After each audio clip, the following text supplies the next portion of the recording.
दोस्तों 2019 के अंदर एलोन मस्क ने एक सपना देखा था कि पूरे विश्व में अगर इंटरनेट हो तो मेरा हो। अगर मैं चाहूं तो सारे विश्व को एक बटन दबाकर एक स्विच से मैं पूरे इंटरनेट को बंद कर दूं। और वो प्रोजेक्ट था स्टार लिंक प्रोजेक्ट, जिसमें 42,000 सैटेलाइट को अंतरिक्ष में छोड़ा जाएगा और जिसकी मदद से पूरे ग्लोबली जो है वो इंटरनेट सर्विसेज दी जाएंगी। हाल ही के अंदर जब रूस और यूक्रेन के बीच में वॉर हुआ था, तो फिर एलोन मस्क ने धमकी दी थी कि मैं स्टार लिंक जो प्रोजेक्ट है इसके तहत जितने भी सैटेलाइट्स हैं उनको बंद कर दूंगा। इसके साथ में ही इसराइल और हमास के बीच में जो अभी वॉर चल रहा है उसके अंदर भी एलोन मस्क ने काफी रिएक्शन जो है वो दिखाया था। लेकिन क्या वाकई में ये बात सही है कि star link project ozone layer depletion के लिए जिम्मेदार हो सकता है? आखिरकार कैलिफोर्निया के जो साइंटिस्ट हैं उन्होंने इस चीज को कैसे साबित कर दिया है कि स्टार लिंक प्रोजेक्ट हमारे एनवायरनमेंट के लिए बहुत घातक साबित हो सकता है? तो चलिए इस बारे में हम लोग चर्चा करेंगे। हाल ही में कई न्यूज़पेपर्स ने इस चीज को कवर किया है, तो हम लोग भी आज इसको बहुत गहराई से समझने वाले हैं। लेकिन सबसे पहले ये है कि एलोन मस्क की जो कंपनी है स्पेस एक्स, उसके द्वारा 2025-26 तक बहुत हद तक सैटेलाइट जो है वो अंतरिक्ष में छोड़े जाएंगे, लेकिन एक सिग्निफिकेंटली रोल अदा कर सकते हैं डिप्लीशन ऑफ ओजोन लेयर। अभी अंतरिक्ष के अंदर लो अर्थ ऑर्बिट में 8100 मतलब 8000 के आसपास ऑब्जेक्ट जो हैं वो लो अर्थ ऑर्बिट के अंदर हैं। उनमें से 6000 जो ऑब्जेक्ट्स हैं वो केवल और केवल किसके हैं? स्टार लिंक के हैं। लेकिन स्टार लिंक जो प्रोजेक्ट है वो एक एनवायरमेंटल इंपैक्ट दिखा सकता है, एक कंसर्न बन सकता है आगे आने वाले समय के अंदर, और साइंटिस्ट ने इस चीज को साबित भी कर दिया है। आगे बढ़ने से पहले आप लोग हमारे 31 डेज हार्ड चैलेंज को जरूर ज्वाइन कीजिएगा। जिस तरीके से हमारा यूथ अल्कोहल एडिक्शन के अंदर फंसता चला जा रहा है, इसीलिए हम लोग सोशल के अंदर यानी कि सोसाइटी के अंदर कुछ वैल्यूज को ऐड करना चाहते हैं। हमारी तरफ से भी कुछ योगदान हो, इसके लिए हम लोग पुरजोर कोशिश कर रहे हैं। आप लोग हमारी वेबसाइट को जरूर विजिट कीजिएगा studyglosss.com। वहां पर इस कोर्स को लॉन्च कर दिया गया है, 31 techniques to stop alcohol addiction. इसके साथ में ही आपको रियल लाइफ स्टोरीज जो है वो बताई जा रही हैं। हम लोग बहुत आसानी से इन चीजों को पढ़ेंगे, समझेंगे और अल्कोहल कंजम्पशन जो है उससे बाहर निकल जाएंगे, एडिक्शन से बाहर निकल जाएंगे। तो वेबसाइट को जरूर विजिट कीजिएगा, वहां पर अल्कोहल कूपन कोड यूज कीजिएगा, जिससे आप लोगों को 50% डिस्काउंट तो मिलेगा ही, साथ में 30% एक्स्ट्रा डिस्काउंट भी मिलेगा। अगर आप लोग पोर्नोग्राफी को देखते हैं तो सजग हो जाइए, सचेत हो जाइए, क्योंकि आपका सबकॉन्शियस माइंड ही इस चीज के लिए जिम्मेदार है कि आप जीवन के अंदर कितने सफल होंगे। और उस सबकॉन्शियस माइंड के अंदर अगर गार्बेज भरा है, कचरा भरा है, तो फिर आप जीवन के अंदर वो सफलता हासिल नहीं कर पाएंगे जो कि आपने कभी सोची थी। इसीलिए आपके सबकॉन्शियस माइंड्स के अंदर जितने भी इमेजेस हैं उनको रिमूव करना, इसमें साथ में ही आप इस 75 डेज के हार्ड चैलेंज को जरूर ज्वाइन कीजिएगा, ताकि आप अपने बिजनेस के अंदर, स्टडीज के अंदर बहुत अच्छा कर पाए और साथ में ही आप जीवन के अंदर सक्सेस हासिल कर सकें। वेबसाइट को विजिट कीजिएगा और जल्द ही हमारी एप्लीकेशन आ रही है, वहां पर इजीली एक्सेसिबल होगा और आसानी से आप लोग इन लेक्चर्स को देख पाएंगे। तो आप लोग जरूर जो है वेबसाइट को विजिट कीजिएगा। शुरुआत करते हैं स्टार लिंक प्रोजेक्ट्स के बारे में। देखिए, पृथ्वी के जो ऑर्बिट है, लो अर्थ ऑर्बिट है, वहां पर इतने सारे सैटेलाइट जो है वो छोड़े जाएंगे कि एक पूरा का पूरा मैश, एक जाल जो है वो हम लोग को बनता हुआ ही दिखाई देगा और वो हमारे पृथ्वी के चारों तरफ चक्कर काटते रहेंगे। हमको सुविधा भी काफी मिलेगी क्योंकि कम्युनिकेशन के अंदर और बेहतर हम लोग कर पाएंगे। चाहे हम लोग बात करें डिफेंस की, चाहे हम लोग बात करें मान लीजिए कि बात करें कि एरोनॉटिकल्स जो होते हैं उसके अंदर बात करें, इमरजेंसी सर्विसेज की बात करें, रूरल डेवलपमेंट की बात करें, अर्बन डेवलपमेंट की बात करें, रिमोट जो एरियाज हैं वहां पर हम लोग को मेडिसिन, टेलीमेडिसिन की बात करें, तो हर चीज के अंदर आज हमको इंटरनेट की जरूरत है। और स्टार लिंक जो प्रोजेक्ट है वो इस चीज के लिए हमको क्या कर रहा है? प्रेरित कर रहा है। लेकिन क्या वाकई में हमारे लिए बहुत फायदेमंद ये साबित हो सकता है? तो स्टार लिंक प्रोजेक्ट बेसिकली क्या है कि 2026-27 तक इनका ये अभी एक टारगेट है कि हम लोग अंतरिक्ष के अंदर 11,943 सैटेलाइट जो है उसको कंप्लीट कर देंगे और अंतरिक्ष में पहुंचा देंगे। और इसके लिए इनका जो खर्च है वो $10 बिलियन के आसपास में आने वाला है। ये इनका करंट प्लान है। लेकिन लॉन्ग टर्म प्लान तो ये है कि 42,000 सैटेलाइट जो है वो अंतरिक्ष के अंदर इंस्टॉल किए जाएंगे, जिससे नेक्स्ट जनरेशन को एक बहुत बेहतरीन इंटरनेट फैसिलिटी जो है वो अवेलेबल हो पाएगी। लेकिन क्या वाकई में आज जिस टेलीकम्युनिकेशन की हम लोग बात कर रहे हैं, जिस इंटरनेट की हम लोग बात कर रहे हैं, कि क्या वो हमारे लिए घातक साबित हो सकता है? आप लोग इस चीज को ऐसे समझिए कि अंटार्कटिका जो है वहां पर ओजोन लेयर बहुत पतली है। उसका रीजन ये है कि जितने भी एक्सपेरिमेंट्स हैं, चाहे हम लोग फाइटर जेट्स की बात करें, सीएफसी की बात करें, उसकी तादाद वहां पर ज्यादा है और इसीलिए जो पोलर रीजन है वहां पर ओजोन डिप्लीशन ज्यादा हुआ है। सबसे ज्यादा डिप्लीशन वहीं पर हुआ है। लेकिन ये बार बार मैं जिस शब्द का प्रयोग कर रहा हूं, डिप्लीशन डिप्लीशन, आखिरकार ये है क्या, तो उसको हम लोग समझेंगे, ओजोन की जो लेयर है उसे समझेंगे। यहां पर आप लोग देख सकते हैं कि ये सन है और सन से रेज जो है वो हमारे पृथ्वी के ऊपर आती हैं। देखिए, यूवी रेज तीन टाइप्स की होती हैं, UV A, UV B and UV C. तो ए और बी जो है वो तो हमारे लिए इंपॉर्टेंट है, क्योंकि पृथ्वी का टेम्परेचर भी मेंटेन होना जरूरी है।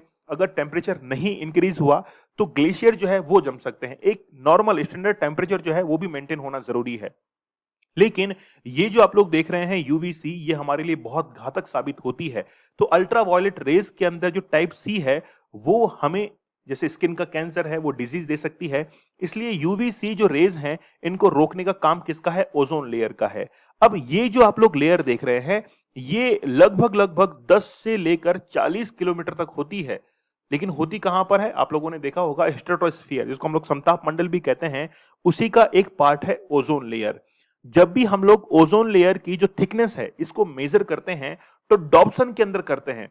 तो डॉप्सन जो होता है इसके अंदर ओजोन लेयर की परत की जो मोटाई है इसको हम लोग मेजर करते हैं। और ये मोटाई अगर 220 डॉप्सन के नीचे आ जाती है, समझ रहे हैं आप लोग, 220 डॉप्सन के नीचे अगर आती है इसकी मोटाई, तो हम लोग कह सकते हैं कि वहां पर ओजोन डिप्लेशन होना शुरू हो चुका है। लेकिन क्या इसकी मोटाई चारों तरफ, पृथ्वी की चारों तरफ एक समान है, तो हम लोग कहेंगे नहीं। जो पोलर रीजन है वहां पर ये काफी पतली है और इक्वेटर पर काफी मोटी है। और ये इसीलिए हुआ है क्योंकि वहां पर CO2 की मात्रा ज्यादा है और ये CO2 पहुंची है, CFC पहुंची है, जो कि फाइटर जेट से निकली है, रेफ्रिजरेटर से निकली है, आपकी एसी से निकली है। वही CFC जो है वो कहां पर पहुंचती है, अंतरिक्ष के अंदर पहुंचती है। तो CFC क्लोरोफ्लोरोकार्बन, तो क्लोरोफ्लोरोकार्बन, तो इसमें जो क्लोरीन का अणु होता है वो बेसिकली क्या होता है कि ओजोन के O3 के साथ में कनेक्ट होता है। तो क्लोरीन जो है वो O3 के साथ में कनेक्ट होता है, तो ओजोन के मतलब ऑक्सीजन के यहां पर तीन जो परमाणु हैं, एटम्स हैं, वो मिलकर ओजोन का निर्माण कर रहे हैं। और इसके जो एक एटम है इसके साथ में क्लोरीन जो है वो रिएक्शन करता है, जिससे ऑक्सीजन अलग हो जाता है और एक जो क्लोरीन का जो एक अणु था, है ना, एटम था, वो ऑक्सीजन के साथ में रिएक्ट करता है, ठीक है, और क्लोरीन मोनोऑक्साइड का निर्माण करता है। इससे क्या हुआ कि जो ओजोन की जो परत थी वो तो वहां से खत्म हो गई और ऑक्सीजन और क्लोरीन मोनोऑक्साइड के अंदर वो डिवाइड हो गई। तो इसी को हम लोग क्या कह रहे हैं, ओजोन डिप्लीशन हम लोग कह रहे हैं। लेकिन क्या स्टार लिंक जो प्रोजेक्ट है वो इसको इफेक्ट कर सकता है, वो अब हम लोग समझेंगे। देखिए, सीएफसी जो होती हैं वो बेसिकली ओजोन लेयर को डिप्लेयर तो कर रही हैं, एब्जॉर्ब कर रही हैं, धीरे धीरे खत्म कर रही हैं। लेकिन स्टार लिंक की जो प्रोजेक्ट्स हैं, मतलब सैटेलाइट्स की हम लोग बात करें, अब देखिए सैटेलाइट को बनाने के अंदर, उसको आइसोलेट करने के अंदर एल्यूमिनियम का बहुत हद तक यूज होता है। तो जब हम लोग एल्यूमिनियम का वहां पर यूज करेंगे और वो एल्यूमिनियम जब हम लोग सैटेलाइट के अंदर यूज करेंगे और वही सैटेलाइट जब डिस्ट्रॉय होगी, खत्म होगी, तो फिर वो बेसिकली क्या करेगी कि ओजोन से क्रिया करके एल्यूमिनियम ऑक्साइड बनाएगी। चलिए थोड़ा सा आगे मैं आप लोग को ब्रीफ करता हूं, आप लोग बहुत अच्छे से बेहतर ढंग से इसको समझ पाएंगे। सदन जो कैलिफोर्निया यूनिवर्सिटी है उनके द्वारा ये दावा किया गया है कि बेसिकली क्या है कि ये फर्स्ट टीम है, मतलब पहली बार ऐसा हुआ है, पहली बार ही ऐसा हुआ है कि कुछ फैक्ट सामने रखे गए हैं कि आखिरकार ये क्या हो सकता है। तो पहली बार ही कैलिफोर्निया की जो यूनिवर्सिटी की टीम है साइंटिस्ट की, उन्होंने इस चीज को प्रूव किया है। और प्रूव कैसे किया है, SpaceX has already receive permission to launch an additional 12,000 satellite. मतलब जब भी स्पेस एक्स को कोई भी अगर सैटेलाइट को छोड़ना है तो वहां पर जो यूएसए की गवर्नमेंट है इसके साथ में परमिशंस लेने पड़ते हैं, क्योंकि इनका टारगेट है कि 42,000 सैटेलाइट छोड़ने हैं और 12,000 के लिए इनको ऑलरेडी परमिशन दी जा चुकी है। अदर कंपनी जैसे अमेजन की बात करें, वो भी इस प्लान के अंदर है कि हम भी सैटेलाइट जो है वो इंस्टॉल करें अंतरिक्ष के अंदर, ताकि हमारा भी इंटरनेट जो है वहां पर हो सके। और इसीलिए वो प्लान कर रहे हैं इंस्टॉल करने के लिए लगभग 3,000 से 13,000 के बीच में सैटेलाइट। तो अमेजन जैसी बड़ी कंपनियां हैं, माइक्रोसॉफ्ट कल को ये कहेगा कि हम भी यहां पर क्या करेंगे, अपने सैटेलाइट को लॉन्च करेंगे। स्टारलिंक पहले से ही इस प्रोजेक्ट पे काम कर रहा है। तो हम लोग कह सकते हैं कि पूरा का पूरा अंतरिक्ष, लो अर्थ ऑर्बिट जो है वो इससे भर जाएगा। और भरने के बाद एल्यूमिनियम ऑक्साइड, अब ये एल्यूमिनियम ऑक्साइड आई कहां से, इसको समझेंगे। The finding reveals that The re-entry of satellite in 2022 resulted in 29.5% increase in atmospheric aluminium above natural level। मतलब एल्यूमिनियम की जो मात्रा है वो इन सैटेलाइट के कारण 29.5% तक क्या हो चुकी है, इंक्रीज हो चुकी है। इससे अप्रोक्सीमेटली एल्यूमिनियम ऑक्साइड की मात्रा लगभग 17 मीट्रिक टन जो है वो मेसोस्फीयर के अंदर बन चुकी है। और ये एल्यूमिनियम ऑक्साइड ही क्या कर रही है कि O3 की जो लेयर है इसको धीरे धीरे क्या कर रही है, खत्म कर रही है। लेकिन ये होता कैसे है, वो रिएक्शन हम लोग समझेंगे। एक्चुअली में क्या होता है कि एल्यूमिनियम ऑक्साइड जो है, ये एल्यूमिनियम के जो पार्टिकल्स हैं वो क्लोरीन के साथ में क्रिया कर लेते हैं, है ना, क्लोरीन को एक्टिव कर देते हैं। और वही क्लोरीन जो कि CFC से आया था वो अब क्या करेगा, O3 के साथ में रिएक्ट करेगा और ओजोन डिप्लेशन के लिए जिम्मेदार होगा। तो क्लोरीन के जो एटम्स है इसको एक्टिवेट करने के लिए एल्यूमिनियम ऑक्साइड काफी होती है, और एक्टिवेट करने के बाद वो क्या कर देती है, इसकी ओजोन डिप्लेशन के लिए वो जिम्मेदार होती है। ठीक है, तो हम लोग ये कह सकते हैं कि एक तरीके से कैटलिस्ट का काम करती है क्लोरीन एक्टिवेशन के लिए। कौन, एल्यूमिनियम ऑक्साइड। तो एल्यूमिनियम ऑक्साइड के नैनो पार्टिकल जो है वो एक्टिवेट कर देती हैं क्लोरीन को, जिससे वो O3 के साथ में रिएक्ट करते हैं और रिएक्ट करने से ओजोन डिप्लेशन होता है। एक स्टडी में ये एस्टिमेट किया गया है कि जो एक सैटेलाइट होती है इसका वजन होता है 250 किलोग्राम, मतलब 250 केजी का एक सैटेलाइट होता है with a 30% aluminium mass fraction. मतलब उसके अंदर 30% एल्यूमिनियम होता है। About 32% of aluminium content is oxidised during reentry. मतलब उसमें से जो 30% एल्यूमिनियम है उसमें से लगभग 32% जो एल्यूमिनियम है वो उसका ऑक्सीडाइजेशन होता है और वो एल्यूमिनियम ऑक्साइड को बनाता है, जिससे 29.8 केजी क्या बन जाते हैं, एल्यूमिनियम ऑक्साइड के क्लस्टर्स बन जाते हैं।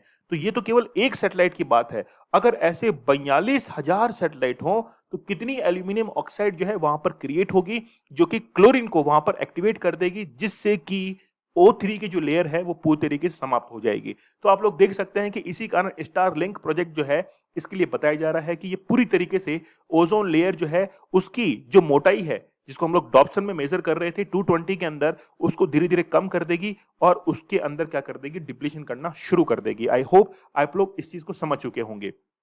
तो बेसिकली क्या है कि धीरे धीरे नेचुरल जो लेवल है वो कम होता जाएगा और ओजोन डिप्लेशन को हम लोग क्या कर देंगे, फेस करेंगे।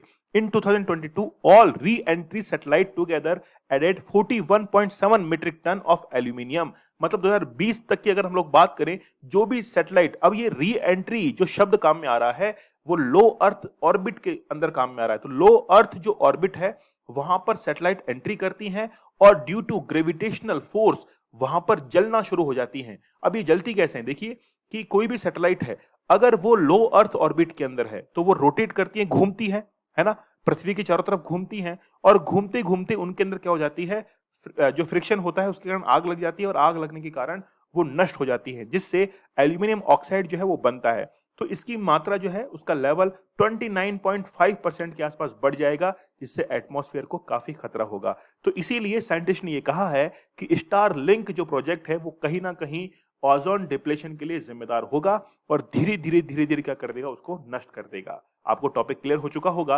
आप लोग हमारे 31 डेज हार्ड चैलेंज के साथ में जरूर जुड़िए कि कैसे आप लोग अल्कोहल एडिक्शन से बाहर निकल सकते हैं। वेबसाइट को विजिट कीजिएगा studyclose.com, और जल्द ही हमारी एप्लीकेशन भी आने वाली है, वहां पर भी आप लोगों को एक कोर्स अवेलेबल हो जाएगा। कूपन कोड अल्कोहल यूज करके आप एक्स्ट्रा 30% डिस्काउंट भी आप लोगों को मिल जाएगा। अगर आप लोग पोर्नोग्राफी को देखते हैं तो आप थोड़ा सा सचेत हो जाइए, अवेयर हो जाइए, क्योंकि यह आपके सबकॉन्शियस माइंड को खराब कर रहा है। आप एग्जाम्स के अंदर, आप बिजनेस में बेहतर नहीं कर पाएंगे, क्योंकि आपके दिमाग में, सबकॉन्शियस माइंड में इनोवेटिव आइडियाज नहीं आ पाएंगे। इसीलिए कहते हैं कि एक स्वस्थ दिमाग जो है वही बहुत अच्छा काम कर सकता है। तो आप लोग जरूर विजिट कीजिएगा वेबसाइट को और 75 डेज का हार्ड चैलेंज जरूर ज्वाइन कीजिएगा। तो मिलते हैं आप लोगों से अगले सेशन के अंदर, तब तक के लिए धन्यवाद। Thank you. जय हिंद।